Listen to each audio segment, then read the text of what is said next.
Early மார்னிங்கே ஒரு high protein கேக்கை பேக் பண்ணி சாப்பிட்டேங்க.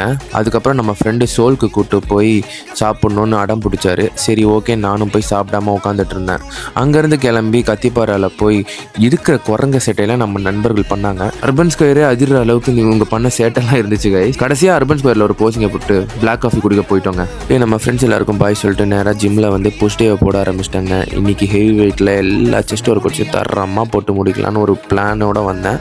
அதே மாதிரி தரமாக போட்டு முடிக்கும் போது ஒரு பெக் ஃப்ளைல பிரின்னு செஸ்டெல்லாம் கிழிஞ்சுது. அதுக்கப்புறம் கடைசியாக செஸ்ட் ஒர்க் அவுட்ஸ் எல்லாம் முடிச்சுட்டு ட்ரைசப் போடலான்னு நினைக்கும் போது கடைசி வெரிஷனே வேணான்னு சொன்னார் நம்ம நேபாளி நண்பர். ஆனால் நான் அதையும் விடாமல் போட்டுன்னு போட்டாச்சு. And then we start tricep work அவுட்டுங்க. க்ளோஸ் கிரிப்பில் ஸ்மித் மெஷினில் ட்ரைசப்ஸை ஒர்க் பண்ணிவிட்டு அதுக்கப்புறம் புஷ் டவுன் மெஷினில் தரமாக ட்ரைசப்பை கிழிச்சிட்டு அதுக்கப்புறம் kick back tricep workouts எல்லாத்தையும் முடித்தேன். ஜிம் முடிச்சுட்டு வெளில வந்து பார்த்தா ஒரு குட்டி போகிறா. அதை ரெஸ்கியூ பண்ணி சேஃபாக ஒரு இடத்துல ப்ளேஸ் பண்ணிட்டு வீட்டுக்கெல்லாம் போயிட்டோம்.